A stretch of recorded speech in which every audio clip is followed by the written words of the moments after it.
To understand why Frank Costello's three-word response destroyed Anastasia, you need to understand the power struggle happening in New York in 1957. After Lucky Luciano was deported to Italy in 1946, Frank Costello took over Lucky's family. Frank ruled through diplomacy and political connections. He had judges, politicians, and police captains on his payroll. Frank made money through legitimate businesses mixed with illegal operations. And for 11 years, Frank Costello was the most powerful mob boss in New York. But Vito Genovese wanted that power.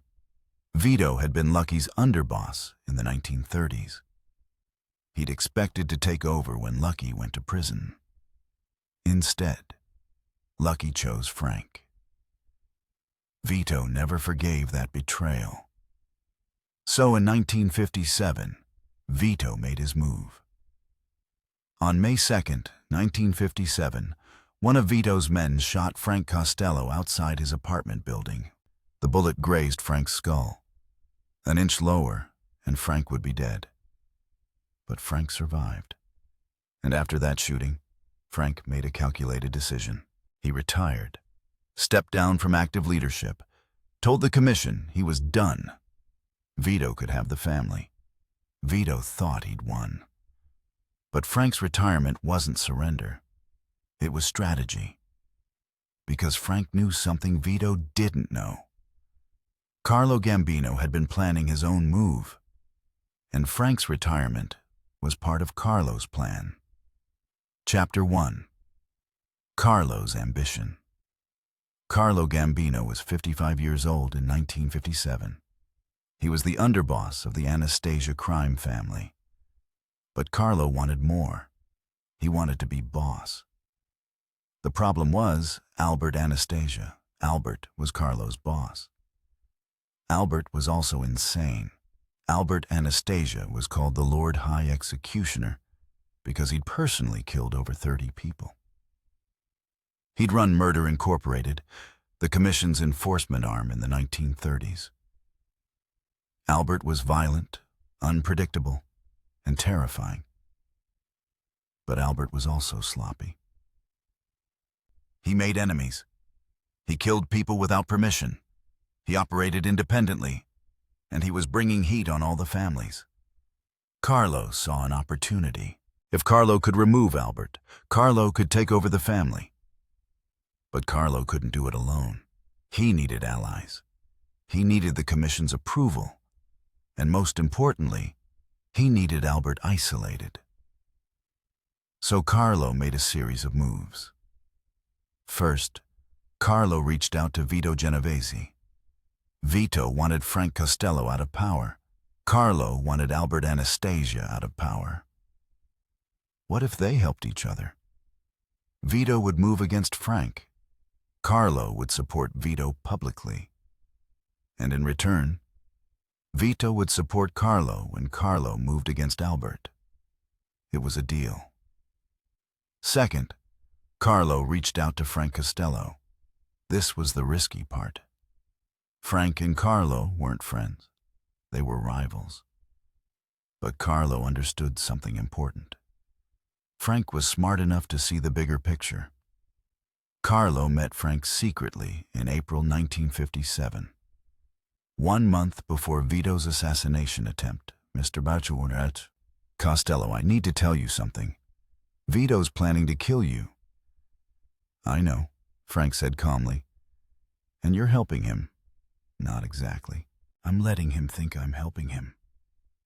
But I'm telling you so you can prepare. Why would you do that? Because I want Albert gone, and I need your help. Frank studied Carlo. You want me to let Vito shoot me?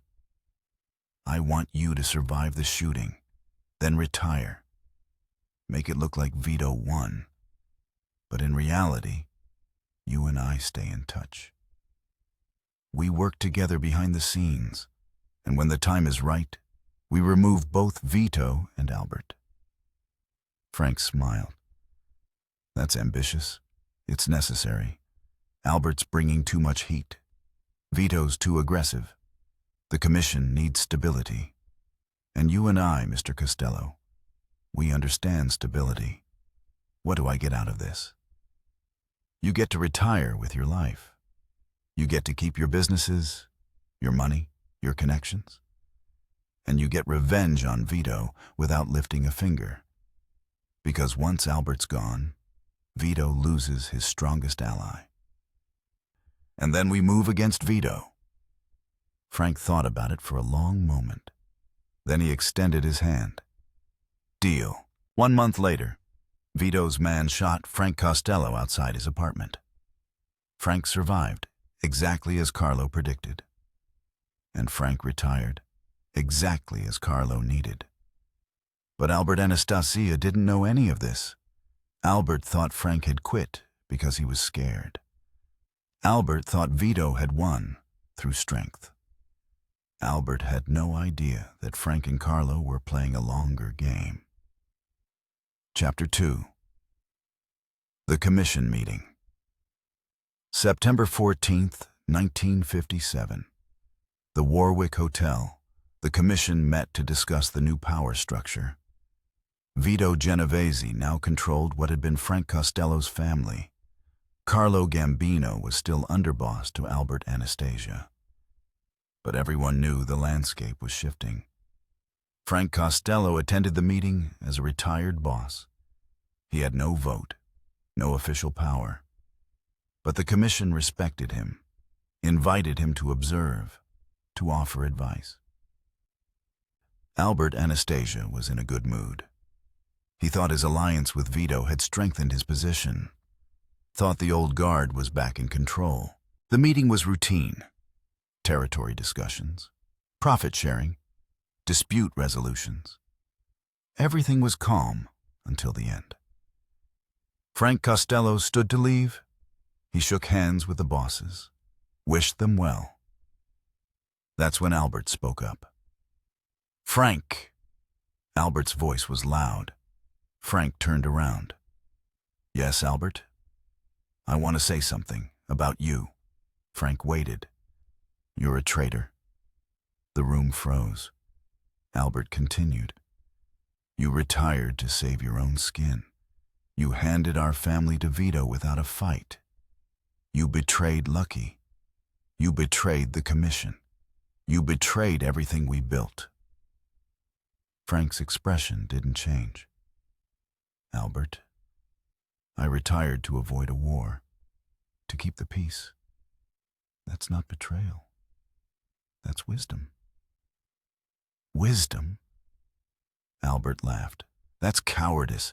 Real bosses fight. They don't run. Frank looked at Carlo Gambino.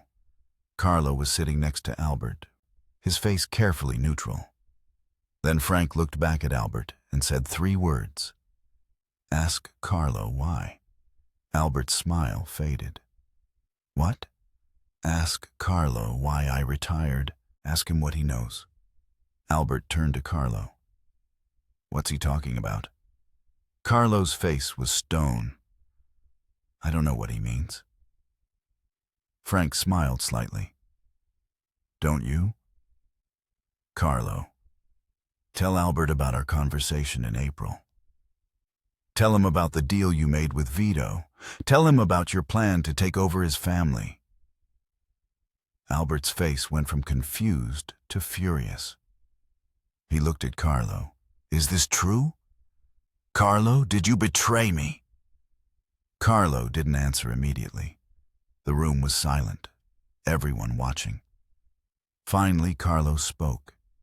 His voice was calm. Albert, I've been your underboss for 15 years. I've been loyal. I've followed your orders. But you've made mistakes. You've brought heat on the family. You've killed people without commission approval. You've operated recklessly. And yes, I've been talking to people about the future. Because the family needs stability, and you're not providing it. Albert stood up, his chair clattering backward. You're planning to kill me. Carlo didn't deny it. The Commission supports a change in leadership. Albert looked around the room, at Vito, At Meyer Lansky, at the other bosses. Nobody met his eyes. "You're all in on this?" Vito spoke up. "Albert, this isn't personal. It's business. You've become a liability." Albert's hand moved toward his jacket. But Meyer Lansky's voice cut through the tension. "Albert, don't. You pull a gun here, you die here. And if you die here, it's messy. But if you walk out, maybe we can negotiate something." Albert's hand froze. He looked at Frank Costello. "You did this. You set this up." Frank's voice was quiet. "I retired, Albert. That's all I did. The rest was you. You made enemies. You brought heat. You gave Carlo a reason to move against you. This is your doing, not mine." Albert looked around the room one more time. Then he turned and walked out. He didn't say another word. Chapter 3. The Barber Shop. October 25th, 1957. 41 days after the commission meeting. Albert Anastasia walked into the Park Sheraton Hotel in Midtown Manhattan. He took the elevator to the basement where there was a barber shop. Albert's regular spot. Albert sat in chair number 4, his favorite chair. The barber draped a cloth over him, started preparing the shave. Albert closed his eyes, relaxed. At 10:20 a.m., 2 men walked into the barber shop. Both wore scarves over their faces. Both carried revolvers. They walked directly to chair number 4, and they fired. 5 shots. 2 in the head, 2 in the chest, 1 in the back. Albert Anastasia died instantly. The shooters ran out of the barber shop, disappeared into the subway. They were never caught. The police investigated, but found nothing. No witnesses would talk. No evidence linked anyone to the murder. Officially, the case went unsolved. But everyone in the underworld knew who ordered the hit. Carlo Gambino. With the commission's approval, with Vito Genovese's support, and with Frank Costello's blessing. Because Frank's 3 words at that commission meeting had sealed Albert's fate. Ask Carlo why. Those 3 words revealed the conspiracy, exposed Carlo's betrayal, and gave Albert a chance to prepare. But Albert didn't prepare. He thought he was untouchable, thought his reputation as the Lord High Executioner protected him. He was wrong. Chapter 4. The Aftermath. Carlo Gambino became boss of the Anastasia family immediately after Albert's death. He renamed it the Gambino family, and for the next 19 years, Carlo ran the most powerful crime family in America. Frank Costello stayed retired, but he remained influential. He advised Carlo, he maintained his connections, and he quietly enjoyed his revenge. Vito Genovese thought he'd won by taking over Frank's family. But within 2 years, Vito was convicted of drug trafficking and sent to prison. The case against Vito was built with help from informants who'd been encouraged to cooperate by certain people connected to Carlo Gambino and Frank Costello. Vito died in prison in 1969.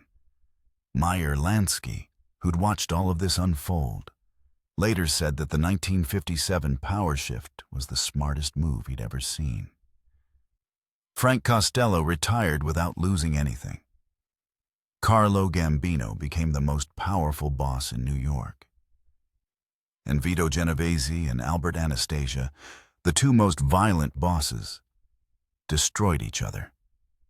All because Frank said 3 words at a commission meeting. Chapter 5. The Lesson.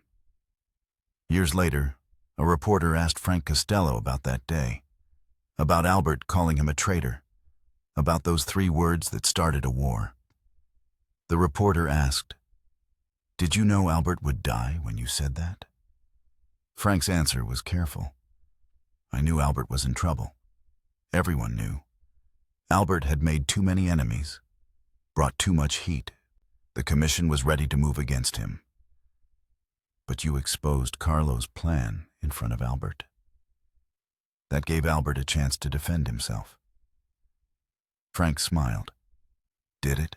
Albert walked out of that meeting. He had 41 days to prepare, to build alliances, to protect himself. He did nothing. Why? Because Albert didn't believe it. He didn't believe his own underboss would betray him. He didn't believe the commission would approve. He thought he was too powerful, too feared. And that belief killed him. So you didn't start the war. You just revealed it. Frank's expression was cold. In this world, there's no difference. Revealing the truth is the same as pulling the trigger. I told Albert to ask Carlo why. That was the truth. What Albert did with that truth was his choice. He chose to ignore it. And he paid the price. The reporter asked one final question. Do you regret it? Frank thought for a long moment. Then he said, I regret that Albert forced me to do it. He called me a traitor in front of the commission. He tried to humiliate me. And in this world, you can't let that stand. So I told him the truth. And the truth destroyed him. Frank Costello died in 1973 at age 82. Natural causes, in his bed, surrounded by family. Carlo Gambino died in 1976 at age 74. Also natural causes, in his bed, surrounded by family. Albert Anastasia died in a barber's chair. 5 bullets, a bloody corpse covered in shaving cream. And the difference between those deaths, the difference between dying old and dying violently, came down to 3 words. Ask Carlo why. Those 3 words exposed a conspiracy, started a war, and proved that in the mob, the most dangerous weapon isn't a gun. It's the truth. Because guns kill individuals, but the truth kills empires. Frank Costello understood that. Albert Anastasia didn't. And that's why Frank died peacefully. And Albert died in a barber's chair. The end.